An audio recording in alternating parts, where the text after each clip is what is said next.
दोस्तों, क्या आप भी ये मानते हैं कि आजकल पुरुषों के अंदर भी इमोशनल और मेंटल समस्याएं बढ़ रही हैं? उसकी वजह से उन लोगों के अंदर एडिक्शंस बढ़ रहे हैं, जैसे कि शराब की आदत लगना, टोबैको, स्मोकिंग की आदत लगना, सोशल मीडिया का ज़्यादा यूज़ करना, उसके साथ ही गैम्बलिंग की आदतें भी बढ़ रही है। आजकल आपने देखा होगा कि गैम्बलिंग भी पुरुषों के अंदर बहुत ही हावी हो रहा है, जिसकी वजह से उनको बहुत ही बड़े फाइनेंशियल लॉसेस हो रहे हैं, फैमिली को बहुत ही बड़ा नुकसान हो रहा है। तो ये जो सारी चीज़ें हैं, ये क्यों बढ़ रही हैं, उसके पीछे के कारण क्या है? अगर मैं मेरी क्लिनिकल प्रैक्टिस के बारे में बात करूँ तो आज मैं इस जगह पर आकर कह सकता हूँ कि पुरुषों के अंदर भी अभी देखा जाए तो महिलाओं की तरह ही इमोशनल और मेंटल प्रॉब्लम ज़्यादा बढ़ रहे हैं। तो उसके पीछे के कारण हमें ज़रूर से समझने चाहिए, और स्पेशली शादीशुदा पुरुषों में ये चीज़ ज़्यादा देखने को मिल रही है। तो मैं आज वही मेरा एक्सपीरियंस शेयर करने वाला हूँ। उसके पीछे के रीज़न्स के बारे में बात करेंगे, उसके सॉल्यूशंस के बारे में बात करेंगे। तो ये वीडियो जो है वो काफ़ी यूज़फुल रहेगा जिन लोगों को मैरिज लाइफ के रिलेटेड समस्या है उन लोगों के लिए। जो पत्नियाँ यानी कि जो वुमन ऐसा समझ रही हैं कि उनके पति के अंदर ये चेंज आ रहे हैं, ये समस्या बढ़ रही है, उनके लिए भी ये बहुत ही यूज़फुल है। और जो पुरुष इस दौर से गुजर रहा है उसके लिए तो ये वीडियो बहुत ही यूज़फुल रहेगा। पर आगे बढ़ने से पहले आप सभी को एक काम करना है, हमारा ये जो दिल से रिश्ता चैनल है उसको सब्सक्राइब ज़रूर से कर देना है, क्योंकि हमारे चैनल पर हम लोग रिलेशनशिप से जुड़े हुए और मेंटल हेल्थ से जुड़े हुए कई सारे पहलुओं पे ऊपर डिस्कस करते हैं जो आपकी डे टू डे लाइफ में आपको यूज़फुल हो सकते हैं। तो सब्सक्राइब करना ना भूलें। दोस्तों, जैसे कि हमने वीडियो की शुरुआत में बात की, पुरुषों के अंदर भी आजकल ये मेंटल प्रॉब्लम्स और इमोशनल प्रॉब्लम्स बढ़ रहे हैं, और ख़ास करके शादीशुदा पुरुषों में उसकी वजह से गैम्बलिंग, एडिक्शन वगैरह बढ़ रहे हैं।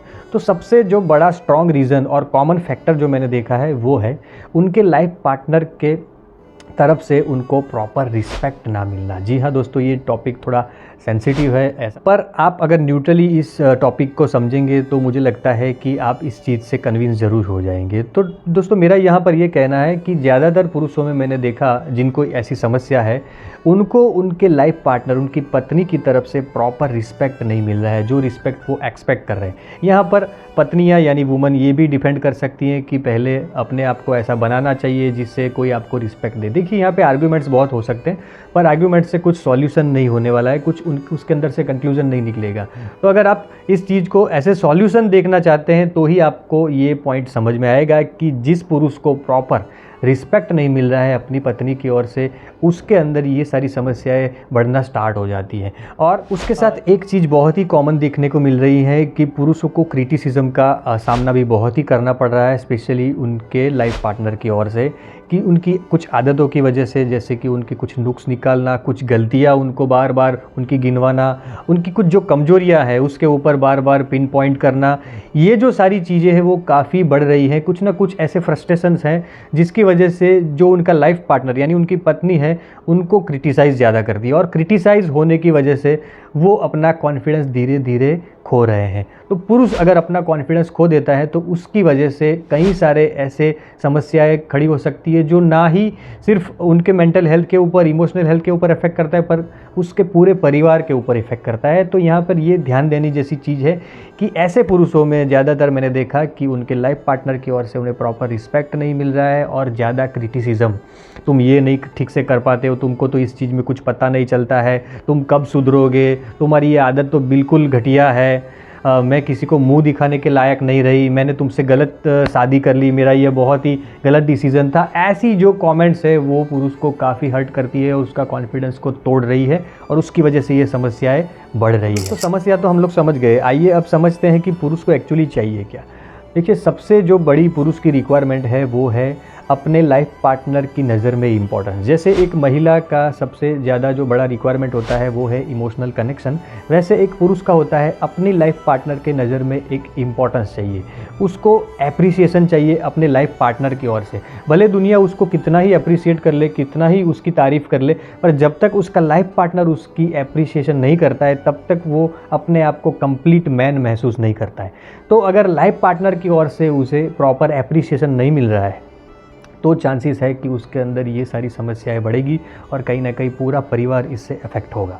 अगर मैं पत्नी के बारे में बात करूं तो पत्नी को क्या करना चाहिए जिससे कि ये समस्या ना हो, उनके जो हस्बैंड है उनका मेंटल और इमोशनल हेल्थ भी बना रहे, परिवार को भी फ़ायदा हो और ओवरऑल जो उनकी मैरिज लाइफ है वो भी काफ़ी हद तक हेल्दी रहे, उसके लिए उसे क्या करना चाहिए। यहाँ पर मैं आपको एक एग्जांपल देता हूँ। आपने अभी फ़िलहाल एक जो छावा मूवी आई है वो देखी होगी शायद, जिसमें कि शिवाजी महाराज के पुत्र संभाजी महाराज के बारे में, उनकी लाइफ के बारे में बताया गया है।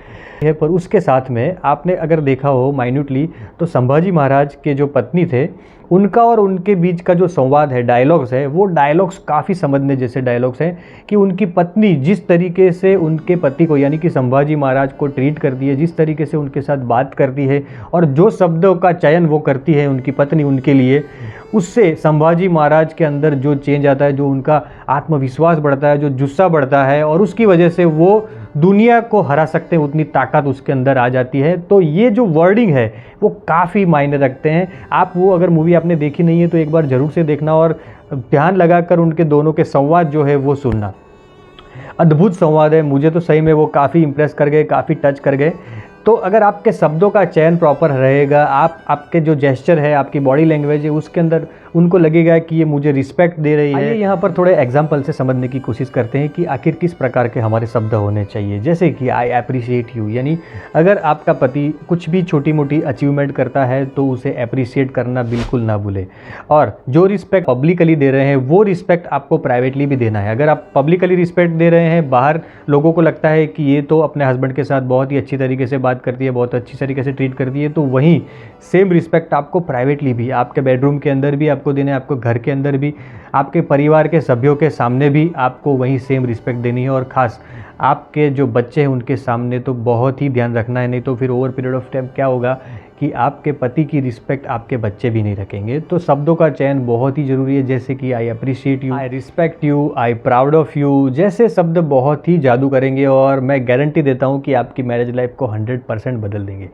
इसके साथ दूसरी एक चीज़ करनी है वो कि बिना जजमेंटल हुए आपको उनकी बात सुननी है। उनका कोई भी ऐसा व्यू पॉइंट हो, कोई भी उनकी ऐसी बात हो, उनको बिना काटे, बिना जजमेंट लिए आपको उनको सिर्फ सुनना है और उनकी बात को समझने की कोशिश करनी है, जिससे भी उनका कॉन्फिडेंस लेवल काफ़ी बढ़ेगा और उनको लगेगा कि मैं जो कह रहा हूँ वो सामने वाला मेरा लाइफ पार्टनर समझ रहा है, उसकी रिस्पेक्ट कर रहा है। उससे उनका कॉन्फिडेंस काफ़ी बढ़ेगा और आपको जो ट्रीटमेंट मिलेगी सामने वो आप कल्पना भी नहीं कर सकते, उस तरीके की ट्रीटमेंट आपको ज़रूर से मिलेगी। तो कैसे पता चलेगा कि किसी व्यक्ति का आत्मविश्वास कम हुआ है, उसके पीछे का कारण यही है। देखिए यहाँ पर मैं आपको छोटी सी एक बात बताता हूँ जिससे आपको पता चल जाएगा कि अगर आपके हस्बैंड जो है उनका मैरिज लाइफ के अंदर इन्वॉल्वमेंट कम होने लगा है, वो आपके साथ कम टाइम स्पेंड कर रहे हैं, आपको लगता है कि वो आपसे कतरा रहे हैं, बने उतना आपसे दूर रहने की कोशिश करते हैं, आपसे आर्गूमेंट नहीं कर रहे हैं, आप जो कुछ भी कह रहे हैं उसमें सिर्फ वो हामी भर रहे हैं, तो मुझे लगता है कि ये चीज़ हो रही है। उनको लग रहा है कि मेरा प्रॉपर रिस्पेक्ट नहीं है, मुझे एप्रिसिएशन नहीं मिल रहा है, मेरा क्रिटिसिज्म हो रहा है और मेरी जो कुछ भी बातें हैं वो मेरे लाइफ पार्टनर को पसंद नहीं है। कहीं ना कहीं वो मैसेज जा रहा है। उसकी वजह से मैंने जैसे कहा कि गैम्बलिंग बढ़ सकती है, शराब का सेवन बढ़ सकता है, स्मोकिंग बढ़ सकता है और इवन एक्स्ट्रा मैरिटल अफेयर भी इससे बढ़ सकते हैं। तो ये चीज़ बहुत ही सेंसिटिव है, इसे इस तरीके से ना लें कि ये सारी जो ब्लेम है वो एक स्त्री के ऊपर आती है, पत्नी के ऊपर आ जाती है, पुरुष इसमें उसका कोई रोल नहीं है, न्यूट्रल मैटर है जिसके ऊपर हमें ज़रूर से सोचना चाहिए और उसकी वजह से हमारी मैरिज लाइफ में काफ़ी सारे पॉजिटिव इफेक्ट भी आ सकते हैं। तो दोस्तों ये टॉपिक के ऊपर मैं आपकी राय भी जानना चाहूँगा, आप इससे सहमत है क्या? आप कुछ पॉइंट्स ऐड करना चाहते हैं? कुछ और भी रीज़न्स आप अगर बता सकें तो मुझे इससे काफ़ी खुशी होगी। और अगर ये इन्फॉर्मेशन आपको अच्छी लगे तो दूसरे लोगों के साथ ज़रूर से शेयर करिएगा। दोस्तों वीडियो अच्छा लगे तो लाइक भी ज़रूर से कर दीजिए। फिर मिलेंगे नए विषय के साथ में। Thank you very much.